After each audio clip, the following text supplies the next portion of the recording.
just say yes. Mm. Just say yes. Experiment. Give it a try. Life is ephemeral. It's too short. It's like going to a restaurant and always asking for the same thing. Yeah. Mate, how do you know that you're not going to discover something that, oh my God, this is the best dish, never tried it before? True. If you don't risk it. Every time I have to make a career decision, I try to connect with my inner child. So like, am I going to play? Am I going to create? Am I going to have fun? Am I going to have that dopamine? Or say like, it's a Saturday, you're having fun with your friends and you're having an amazing time. You go to bed, goes into the Sunday and you are thinking, cannot wait for that 9 a.m.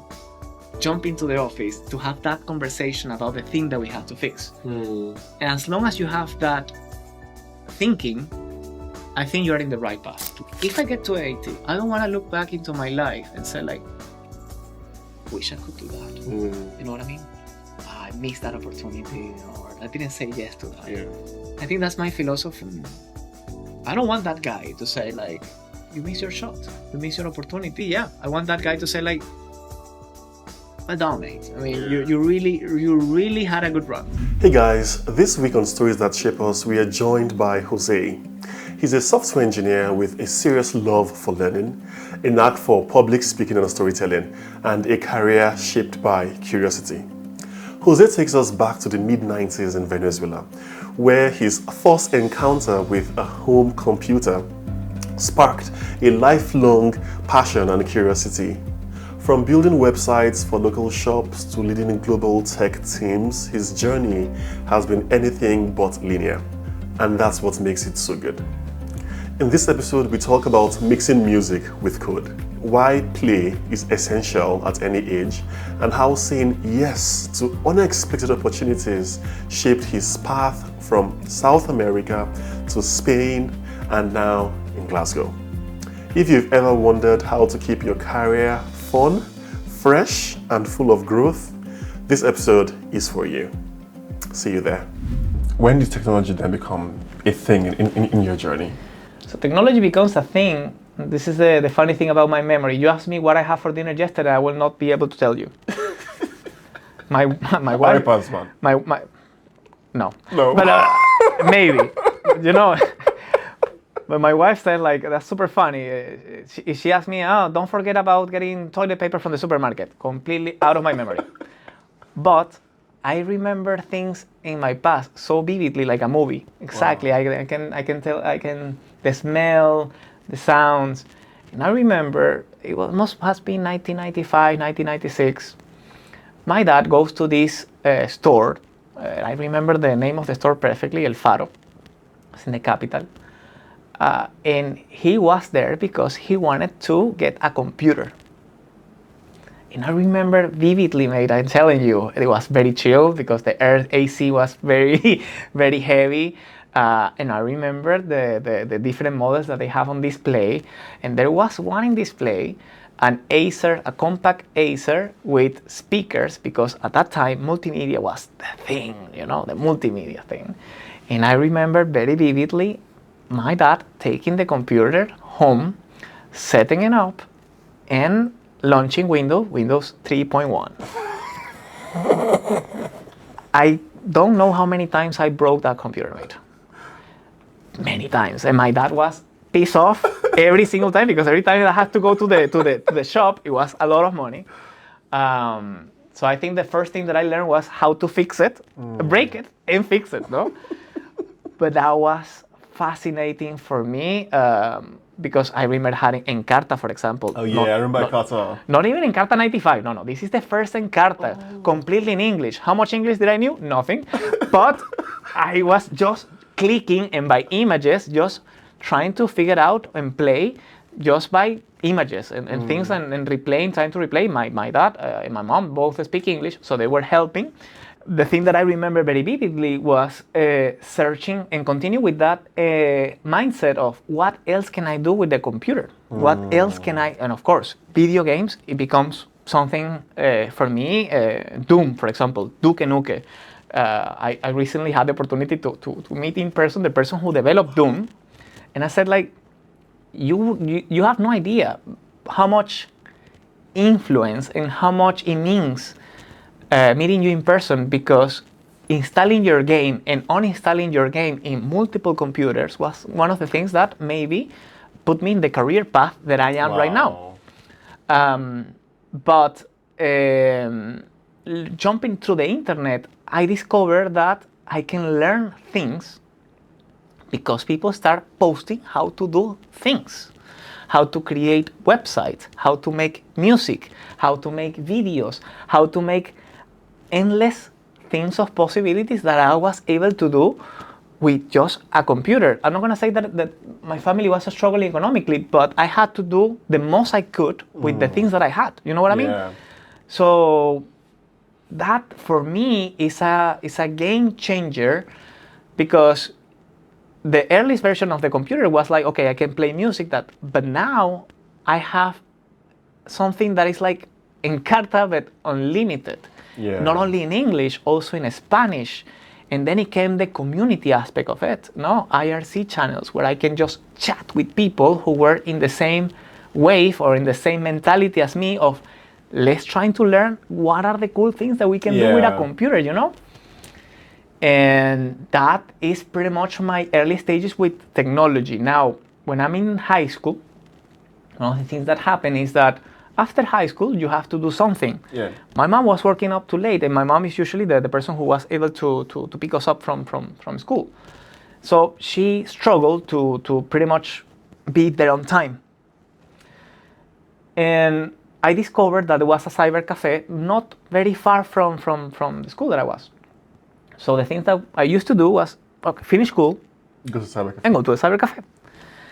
And pretty soon, I start making good relationship with the owner or the manager of the cyber cafe, which was not a techie guy. And he was struggling. Oh my God, this computer, blah, blah, blah, blah, blah. And I'm like, hey, what's the problem? Oh, it doesn't want to. And I'm like, that's it. Wait, you know how to fix that? I was like, yeah, I mean that's nothing, right? Do you mind checking this machine? I said, sure. I check that machine. And pretty much we get along and we get an agreement. So like, okay, you can stay here and you can play and do whatever you want as long as you give me a hand fixing and installing and uninstalling the latest video games. And that was my first, let's call it gig, I guess. And then later on, my father decides to create a magazine. A magazine? A magazine. Okay. And the magazine was about advertising like cars and used cars and things like that. And he says like, oh, let's get a website. I'm gonna hire someone to make me a website. And I look at the website, so like, that's not a website. That's pretty much a Word document that they gave you and they have images, but this is not a website. So I start playing and learning how to create a website. But the first iteration of the website, and this is like another moment that I have in memory, you remember that very early stages of the internet, there was this macro site. A macro site was a site that you can read the news, you can also do chats, and you can do multiple things in a single website, okay? That was a macro site. They had an office in a shopping mall. So my dad takes me, super proud of the website that his son has made, so they can check the thing that I have done and trying to figure out how to publish and all that. No, that's okay. And the guy opens my website and he's laughing. He's laughing in my face. And I said, like, what's so funny about it? It's 14 megabytes, just one page. I'm like, okay, I need to make it lighter. No, and then I start, of course, with that curiosity and the learning how to do this thing so much that I had to learn HTML, had to learn how to install my own server in my house, how to buy a domain, how to buy a server. And I soon realized that this is something that I can actually do for a living. Other people, other families start asking me, do you mind make me a website? And I was not even in university yet. But I said, like, sure, I can make you a website. I remember Flash jumping in. Macromedia Flash. Macromedia Flash and ActionScript is the first language that I have the opportunity, HTML of course, but ActionScript is the thing that's like click button do? No, Yeah. it's like, wow. And that becomes I'm not gonna say official gig because for some reason I was not charging, or sometimes it was just like a friend asking to a friend. But the thing that it comes with a stream flow of knowledge, of obsession from my side, to see how can I create better websites, how can I standardize things, what is happening on the HTML world, what is happening with the CSS. And I am still not in the mindset of I'm doing engineering. I'm just having fun. I'm just learning and helping people by doing things. So it's something that you have to do in Venezuela when you are in your final year of high school. You have to do like a test, no? And that test is like an aptitude test to pretty much decide what career you're gonna go. And the first thing that jumps in is performance. It's like musician or an actor or something like that. Second option, engineering. And I go to my mom and say like, I'm gonna be an actor or a musician. And she said, you are not. You're gonna be an engineer. So that was pretty much it. I jumped into software engineer in Universidad Oriente in the island. And it was such a, I don't know how to say, it was a transition, no? Jumping into university, watching all these subjects and a lot of mathematics and things like that. But the first thing that I do when I jump into engineering is to find the choir. I'm jumping into the choir of university, which had a room no larger than this one. It's like 3x2 or 4x2 maybe, which we call it the headquarters. And I spend most of my time in there. But the cool thing about it is that people who were singing in the choir were senior in the university, you know? And this is the people who are guiding me and teaching me and mentoring me. I see. Oh, you have to, mathematics, do it with this teacher. This one is not, you know, and that networking, no, that connection starts working very well for me. And they are my first programming. I remember doing C++. I had no idea how to do with C++. And they're helping me, and it's through the choir that I navigate my career. No, it took me 5.5 years to graduate, almost 6 years to graduate from my bachelor's. But it was through music that helps me through that connection. Yeah. But I realized that for me, software engineer is fun. I was looking forward for my next project, my next assignment, and it was even more fun when it was assignment of a team. Some of the teachers are asking me on a senior level to say like, do you mind running a specific training to save files in Java, for example, or to do blah? More than happy to help, because now I can teach and help other people to don't have to go to the same struggle. Yeah. And I think that's part something of me. I love teaching, mate. I love spreading the knowledge. And of course, I went to in concerts, and at this time I had a rock band. And of course, as soon as I finish university, you need to get a job, no? Yeah. It's like, you need to get a job because, I mean, asking money for your mom and dad is becoming every time more and more difficult, no? So I landed a job in retail. Retail is my first domain, but I jumped into internal communications of a massive retail company. So my job was, you are the head of technology, or not the head, but you are in charge of technology for internal communication, employment communications. We're talking about, I don't know, I think 5,000 employees. Ooh. Yeah, big crowd. Through the digital channels, okay? So email, you. All the ways that the company had to establish like a short circuit of TV thing, as you know. Wow. Yeah, very cool, right? Not much coding. I'm not gonna say that I was too much passion about coding at this stage. It's because I never had the how to say, the enterprise way of making code. You know, I was not trained on the TDD aspect. Yeah. It was like, it works. Yep. Don't touch it. Don't even look at it. So it was pretty much pray-driven development, right? You pray to the gods that the thing actually works. So I was very happy that I didn't have too much coding. Yeah. More into communication strategies and things like that, digital channels. The interesting part is the time that this happening is 2011.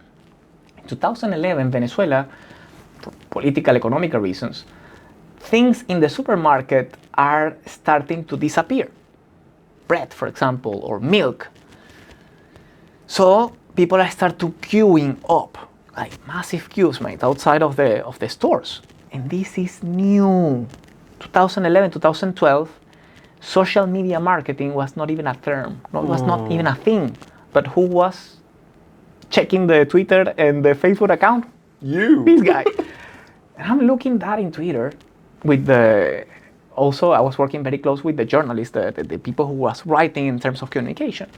And we were monitoring the situation and said, like, what are we going to do? Because that's the brand, and they're tweeting about it, and there are pictures and messages and all that, and we had to deal with that situation. No, it's a first time that I was like, oh my God, okay, so we pretty much scrambled a strategy, we created some kind of framework, but there was nothing in the internet that if I Google like how to deal with nothing. Yeah.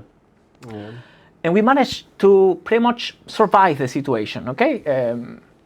Of course, you can imagine, no? Big boss, the CEO calls us to a board meeting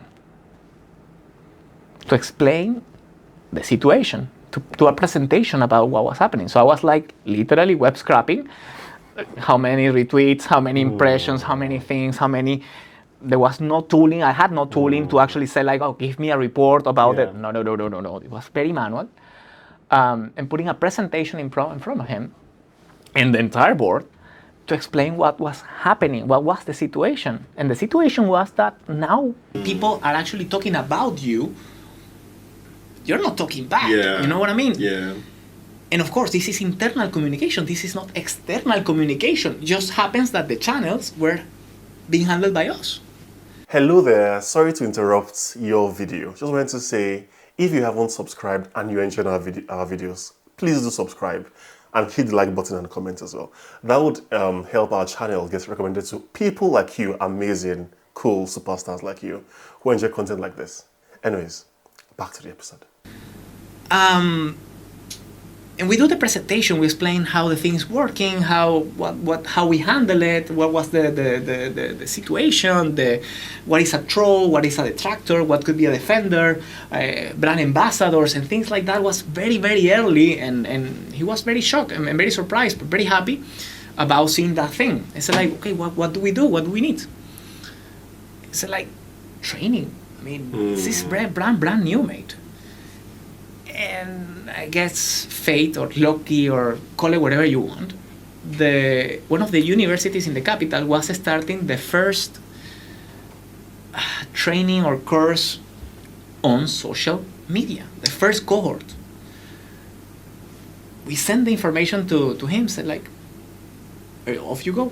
So I was traveling from the island to the capital pretty much every single week to going to the classroom. And in the classroom, we had people on the student side, the people who was in the same position of us, handling these digital channels from the massive big brands that you can imagine that had representation in Venezuela. And on the teaching side, we had amazing people, also from big brands, who were teaching, but from the point of view of how they starting to work this out. I see. So it was not only learn, it was, okay, teaching from this side in terms of experience, also learning from these guys who were more senior, had more experience, but they were also learning from the experience that we were telling. And it was fascinating, no? We finished that, and we come back to the island, and we start pretty much teaching other people what we have learned, trying to create a strategy, and now we have a framework. Now we have an idea of how to do this. And we start also doing public speaking about the learnings. Oh, I see. And I don't know. This guy has a store of something, approaching to us and like, guys, I have a store. What should I do? Can you guys help me? It's like, oh man, but we work here. It's like, I can't really help you. But that was 1 person, 2 person, 3 person, 4 person, 5 people. It was too much. And at some point, it was 2 people doing the training, me and who becomes my business partner, a journalist. And one of these trips, we said like, you know what? At some point we had to create our own company because we just have to. So many people need help with this, and no one is actually doing this in a professional way. Yeah. And it became a business opportunity, so we create our own company in 2012. Yeah, more or less 2012. And it was very cool. We were just doing, it was like a digital boutique. I assume the technology part, so I drive the developing of the websites and the early versions of web apps and things like that. That was starting to be a thing. And she was dealing all the communication part, messages and how to create strategy across communication. Fantastic. But then 2014 hits. 2014 is a very difficult year in terms of political and economical situation. Inflation skyrockets, and it makes very difficult to make business. So it was a tough conversation, difficult conversation to say, well, what do we do now? Do we wait until the situation gets better, if it's going to get better, or we have to leave the country? So I made the decision of, I have a family to sustain, and I have to leave the country. I have to try something outside. And I moved to Spain, Barcelona, to pretty much reinvent myself and see how can I apply something and start to get a sustain. And it's in Spain that I landed a job as a Java engineer. I said, okay, if this is my new path, I have to connect with that inner child who was looking into Google Pages and things like that to train myself and be the best Java engineer I can be.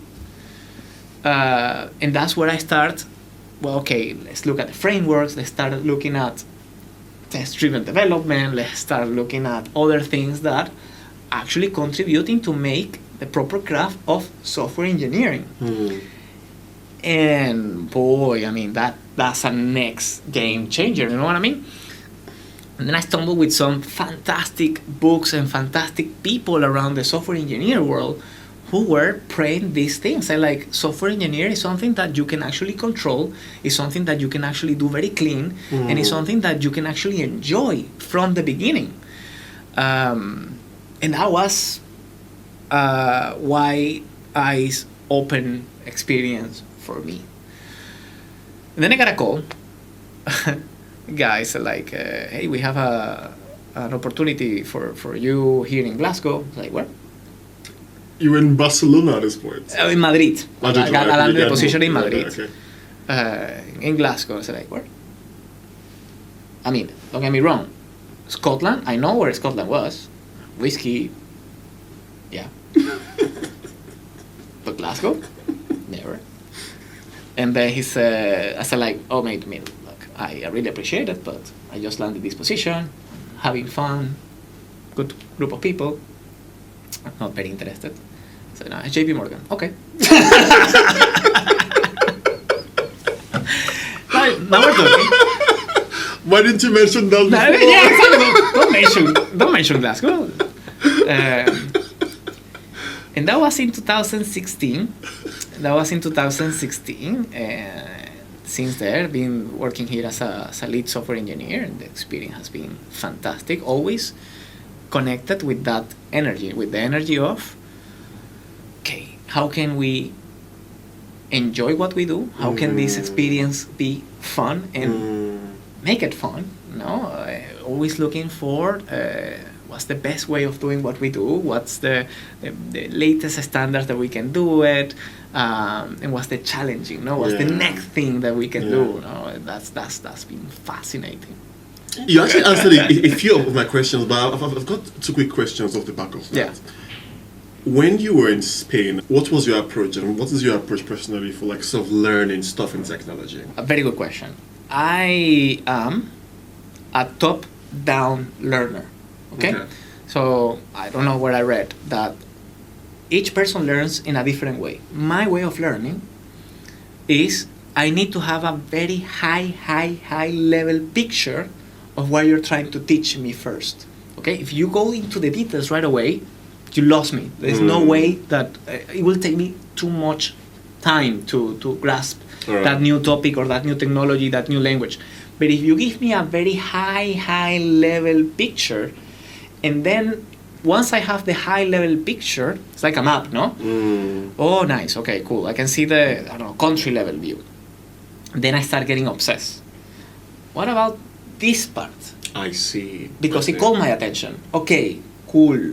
Engaged, no? Always from that child play mentality. Can I do one tiny bit that does that? Just a POC or something, a proof of concept of a tiny program that does cool.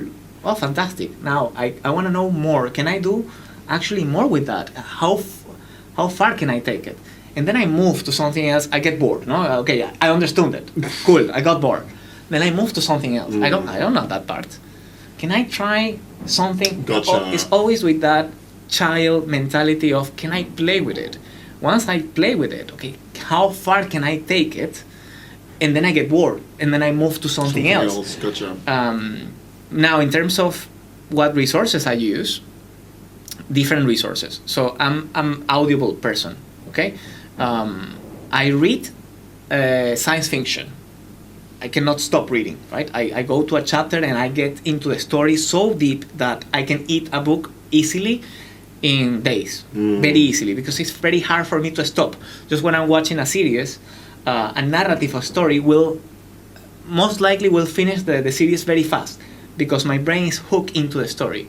When it comes to technical, I discovered that podcasts, for example, are a fantastic way for me to learn. When I listen to the experts, I'm not only listening the theory but also listening the experience of the people who actually wrote the technology or control the technology and how they tackle specific reasons, the why, no? The why they managed to create that technology, why they managed to create that language. And once I hook into the why, it's very easy for me to follow that similar line of thinking. You know what I mean? So I'm more listener in the terms of it works very well for me to learn new technology. And then by doing. Once, I have the full picture, then if I try myself, if I run something on my computer and I can get that thing to work, that's it. Gotcha. I own it. It's mine. I can debug it. I can test it. I can scale it. I can destroy it. I can try to kill it. Yeah. And see, and that's pretty much it. Like, it's exactly the same feeling when I'm playing with the Legos. Can I make the figure? Now I can destroy it. Now I can do it again, but even faster. So there are several layers. I would say, like, first, top down, listen a narrative or something like that, and then playing with it. Right, okay. As well. Now, how do you, because like you mentioned fun as an important element in terms of your learning and your growth as well. Yeah. How do you infuse fun in things you do? How do you infuse fun in your career, in your profession, in your life?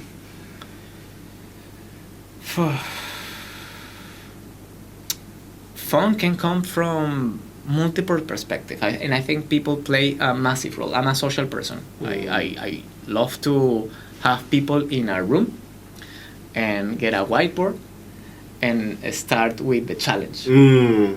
If you have a challenge, that for me is a game. In my brain, I don't see a problem. I see it's a game, and I see a game has a solution. It can have multiple aspects of a solution. No, it's something that in software engineer you realize very soon is that there is no silver bullet. Always you have a trade-off. No, as you evolve as an architect, now you have dimensions, frameworks, and reference of what are my parameters to play the best way you can, but it's never the best game. But that's pretty much it. The moment there is a problem, I love it. It's like it's addictive, and it's very hard for my brain, and you can talk to my wife about it. It's very hard for my brain to switch off of that problem. It's like thinking until like Until you get it, yeah. Until I got it. It's like I told you, it's dopamine. Is you are connected with that energy that your brain release every time something just works the way you want. So I think that's pretty much how I see it. And then when you socialize the aspect of playing the game, it adds a new dimension, because the way I see a problem is not the same way that you see it. It's not the way that another person see it. That's why diversity and culture is so important on technology. Yep. It's because the way I see a problem is not the same way that you're going to see the problem, because we have different backgrounds. We have different way of storing the ketchup, for example. You put it in the fridge, but I put it on the counter, and that by itself brings a flavor of learning from each other how to tackle that problem, and that becomes more fun. I like that perspective of thinking of it as a game and socializing it. But let's have like move gears a bit to your public speaking. So you're an international speaker. Like there's virtually every month or every quarter you're speaking at some GDG event in Croatia or and I know you sort of like spoken a bit around how you started to get involved in teaching when you were back in Venezuela. But talk to me about your career as a public speaker. What lessons you've learned there, and how you developed your skills there? I think everything has to start from that energy of jumping into a stage. No? When you jump into a stage with a choir or with a band or to sing, there is a connection with the audience. And again, there is dopamine. There is dopamine the moment that you jump into a stage, and now eyes on you. Can sound very selfish from my side, but there is something that I enjoy about that. And that translates into high school and even in university, when we had to do presentations, right? You had to do presentations and you had to team up. Yeah. And it was very quick. So we said, okay, in the team. So you do the project, you do the slides, and Jose does the presentation. And it's because for me, I didn't have to rehearse all the presentation. I had to tell the narrative, and maybe that comes from my grandfather. My grandfather was a fantastic joke teller, and something that I enjoy in part is telling jokes. It's something that I enjoy so much. The narrative of the story, how our brain is connected to telling a story, and seeing people's eyes how the thing clicks is fantastic. So analogies is something that I use a lot during my stories or during my presentations when I'm doing something, is because in my brain the only thing that I want is for you to have the same picture that I have. And that becomes an obsession. And how can I create a fantastic, engaging, memorable story that people are going to say, yep, I got it. Gotcha. And I understand it. So it comes from that. The first memories that I have of being in a stage now professionally is when I was in the digital marketing aspect, talking about the experience of digital marketing. And I think that's when the things start getting connected. No, it's like you like public speak, you like to do presentations, you are a good storyteller, and you also like but stage is cool, no? And that got me that. In Scotland, Patio Callaghan, which is a fantastic mentor and person role model. You asked me about role models. No, as I was growing up, Patio Callaghan becomes a reference. Also from Venezuela, living in Scotland. She approached to me and she says like, do you want to be a GDG? I was like, what? A Google developer group. So like, you have to pretty much elaborate what you mean. It's like, well, it's a group that actually creates a community of developers, and we can do events. And this is something that I do from the university. I remember organizing events and putting community together to learn, no, each other. I said like, yes, please. And by doing these events, it's like, when you're a GDG organizer, you have to do multiple events per year, and it's fascinating because you get to know a lot of people. Google actually helps you to actually make the realization of the events. I start seeing people talking. And I said like, Jose, do you want to make a talk? I said like, I can try. And people liked the talk that I did, and that thing took to another person, said like, oh, Jose's talk is fantastic, so now GDG London invited me to talk, and someone saw me in London event, and then now they had an invitation to talk a tech event, and that thing it became like a spread word of mouth. Gotcha. And yeah, suddenly you realize that, oh yeah, I'm invited to talk at this event in, I don't know, in Croatia, which fascinating, or in Berlin. So it's not something that I actually like pushing. It becomes more organic and about enjoying being in a stage. And then a group of people in the company, they are teaching at the University of Glasgow. And a friend of mine says like, I think you should try it. It's like very, very enjoyable. So why not? Again, sure.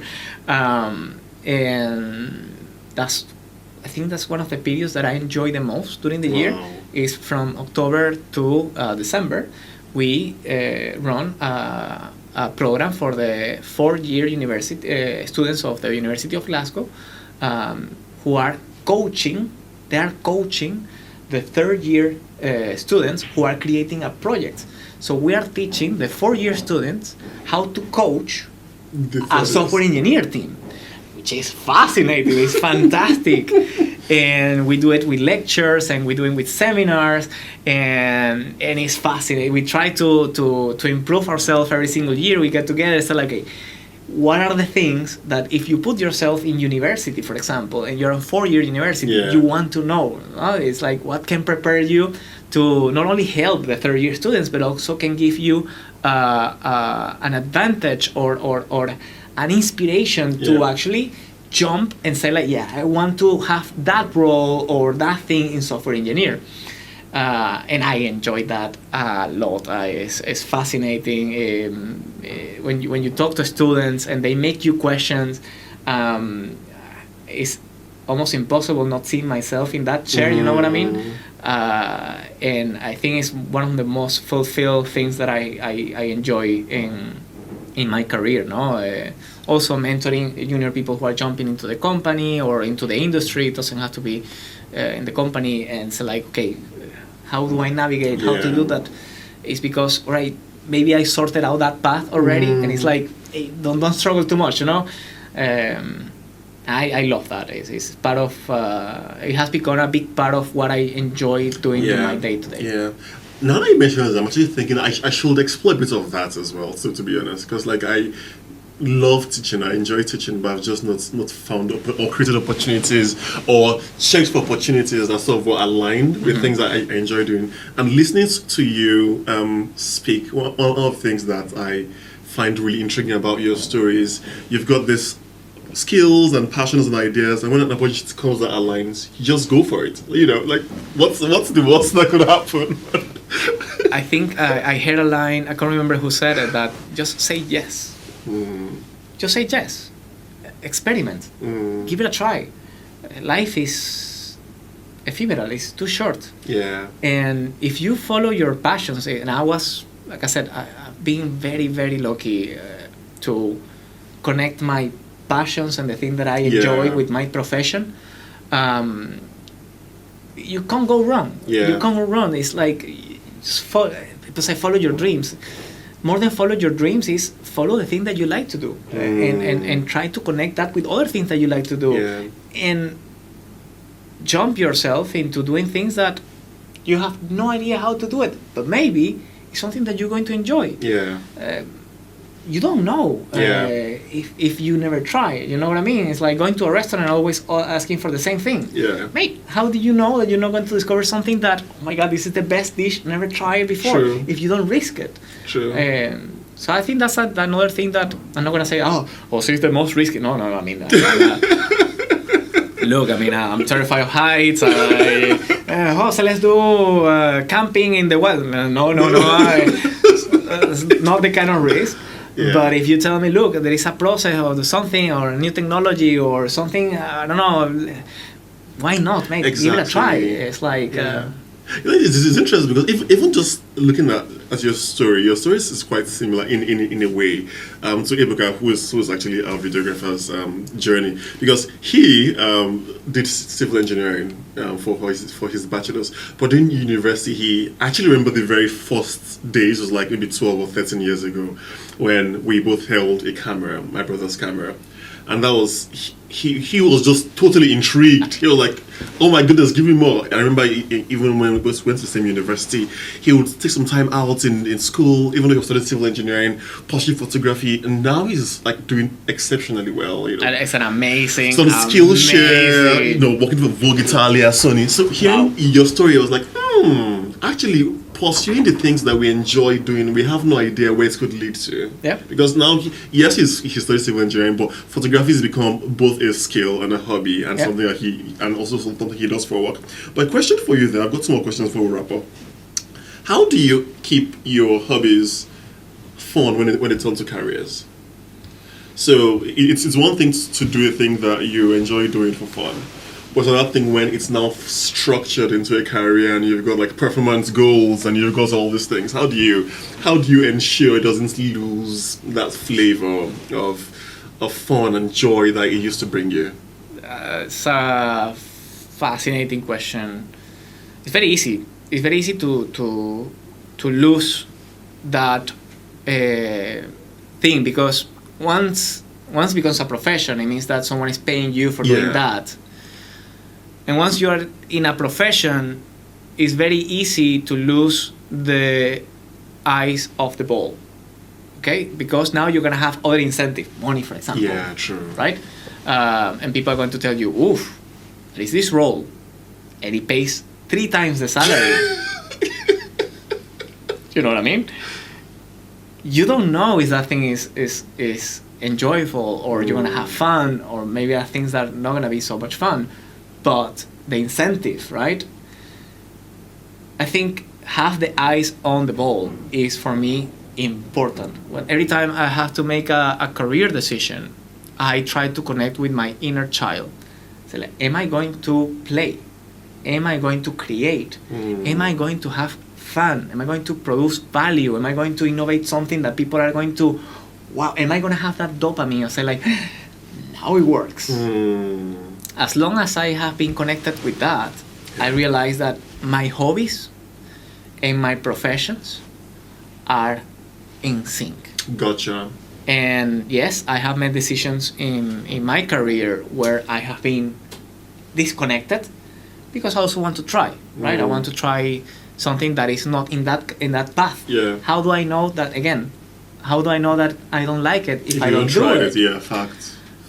But immediately you can correct your it's like a boat, no? Correct the course. It's like, no, my compass is here. Is where I am. It's a Saturday, you're having fun with your friends and you're having an amazing time. You go to bed, goes into the Sunday, and you are thinking, cannot wait for that 9 a.m. jump into the office to have that conversation about the thing that we have to fix. And as long as you have that thinking, I think you're in the right path. Gotcha. If you are in a situation where it's like, oh my God, I don't want Monday to come. I hope I'm never in that situation. You know what I mean? Just try to connect with that inner child. Facts. Like that. Last question on career before we go to rapid fire questions, which is where we'll wrap up. This has been fun, by the way, man. Thanks, like, thank you so much. So you've risen through the ranks and you've grown. You're a lead software engineer, affiliate professor. You've started from at the beginning of the ladder, basically, and you've grown up. What would you say have been some of the pivotal tips or lessons that have helped shape your progression? So now that you've transitioned from your own sort of business and your own company to the corporate space, how does thriving? What does thriving in the corporate space look like, and how does one get good at that from your experience? How can you thrive in the corporate environment, you think? Yeah. I think people, corporations are made of people. This network, saying hi every single day to no matter who, and try to get the people, the real people, not the role. I have a role. I'm a lead software engineer, but I'm a person behind, right? Sure. I have a background history. Try to connect with that, and you will do perfectly fine. Connect with the energy, always trying to understand where you are and how can you help. From my position, I'm always helping someone. That person is connected with the energy of helping someone's goals, and that person is connected with helping somebody else's goals.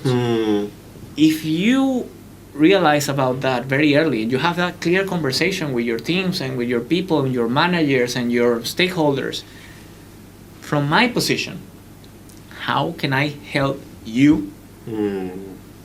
Then you will do okay.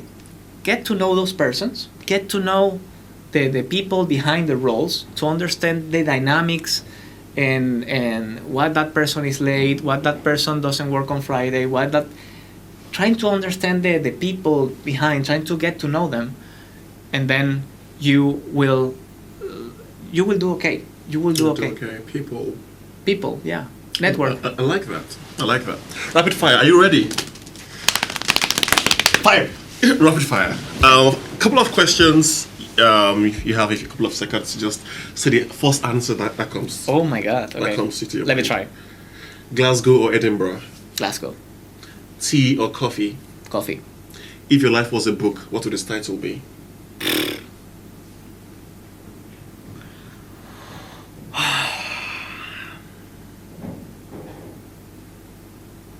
I don't know. Creativity, I guess. Creativity.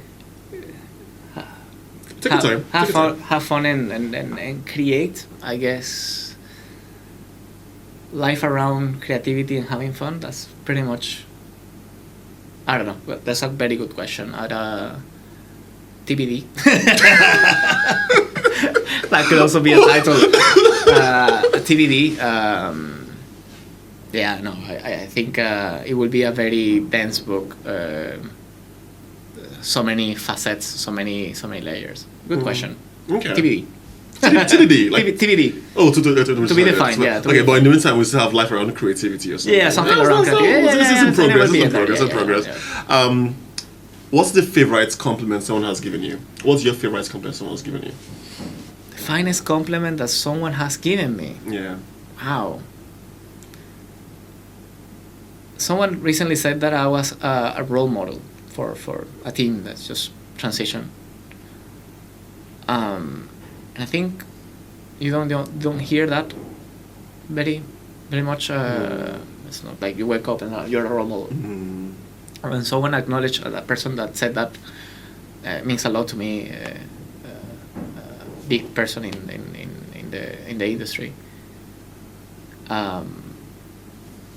It changed your perspective, and it changed my perspective because you realize that your action has meaning. And the way that you behave every single day means something to someone else. You know what I mean? You're not isolated. You're not an island. Your actions, the way you talk, the way you do, whatever you do in your life, have impact. You want it or not want it. Yeah. So when someone said like you are a role model, wow, it means a lot. Because it's not something that I'm doing this because I want to be a role model. No, it's like I said, I'm connected with a specific energy, and I'm trying to do the best I can. And when people recognize that was very cool. That's an amazing one. You're a role model. Two more rapid fire questions, and then is this too easy? Should I up my game? How are you finding rapid fire questions? I mean, let's go. Let's Give go. me the best. Give me the best you got. Give me the best you got. The title of the book, completely no idea. No idea. Okay, if you could look back at your journey and you were talking to 18-year-old Jose. 1 year old. 18. 18. Yeah. Oof, that guy. And a lot of give hair. him- You Man. just send me photos, Massive man. hair. Yeah. Yeah, just send me photos. Yeah, well, we do. What advice would you give him? So if this was Jose right now talking to you. Oh, don't lose your hair. You have a nice hair, mate. That would be one of the things. Wow, what can I tell that person? Oof, it'll be okay. It's gonna be fine. It's gonna be fine. You will get through this. You will get through this. Things are gonna get bumpy. Buckle up. Enjoy the ride. Enjoy the ride, because every single thing, no matter how difficult things have been, it has been a blast. It has been fun. Don't get me wrong. There have been situations where you struggle, but it's the people who are around you who creates that safetyness. No matter how far they are, no matter the distance where they are, Yeah. if they're a call away, Yeah. they will make things tolerable. So I like that. You get through this. You get through this. And if I could flip that question as I do sometimes, so imagine this 80-year-old. 80. 80. 80, Ooh, yeah. You think I get that far? I think Oh man, come on. 80-year-old, and was listening back to this conversation Oh several years from now. yeah. What would you want him to hear? Oof. Don't have any regrets. I want to be, if I get to 80, if I want to get to 80, I don't want to look back into my life and say like, wish I could do that. You know what I mean? I missed that opportunity, or I didn't say yes to that. Yeah. I think that's my philosophy. When I fear, no, of like, should I do this or should I not do that? Should I do this or should I do that? I try to think like, okay, think about that 80 years old, good-looking guy. No pot bellies? Huh? No pot bellies? No pot belly, man. Like, With the arepas? no. Completely fitness. I don't want that guy to say like, you miss your shot, you miss your opportunity. You would have blast through that. So definitely, yeah, I want that guy to say like, well done, mate. I mean, Yeah. you really had a good run. Really had a good amazing. run. That's amazing. And last question, again, maybe a bit two-pronged. As you look back on your life's journey, this is maybe a pretty lovely place to end. What are you most grateful for, on the one hand? And what are you most proud of? Most grateful is family, mate. I was very lucky to have the family that I had, the wife that I had. I think if one advice I can give is you have to marry well. So I'm super grateful of the parents that I had, where I was born, the place that I was born, with the parents that I had, and meet the people that I have the opportunity to meet, like my wife. And the other question was? What are you most proud of? I'm proud. Wow. What am I proud of? So many things. I think just being here today, having this conversation with you, being invited to do this. Because you got invited so many people, right? I mean, 2,500 people in this building. And for some reason you choose me. So I'm proud of that every single day, mate, of doing the things that I have achieved, impacted the people that I have the opportunity to impact, and to be invited to do cool things like this, you know. Thank it's you. like, what are you doing on a Saturday? I'm recording a podcast, mate. I'm invited to record a podcast. How many people can say that? You know what I mean? I'm super proud of that. I'm super proud of being here today. And thank you, mate. Thank you for the invitation, for having the time. And like I said, you're more famous than me. You know way more people than I don't think me. so. And you decided to call me to be in your podcast. I mean, I'm proud of that, mate. Thanks. Oh, thank you. And honestly, Jose, thank you so much. I've known you for like a year or two. And now we're neighbors. Front neighbors. from? Like up my door, like, hey, Jose, hi, Clara. Honestly, thank you so much. You have no idea, but you bring a lot of positive energy. Thank you, mate. Everywhere you are. Thank like, you. Like it's just amazing seeing you in the morning. Like you're such a joy to see in the morning. Thank you, mate. And thanks for the warmth. Thanks for the tips as well. You know, as I was asking you questions, I was like, wow, okay, I really should apply this to my life. Thank you. Hello there. Thank you for watching our videos and episodes so far. I've realized, and this is quite heartbreaking, some of you watch, but you don't subscribe. What a shame. You should subscribe.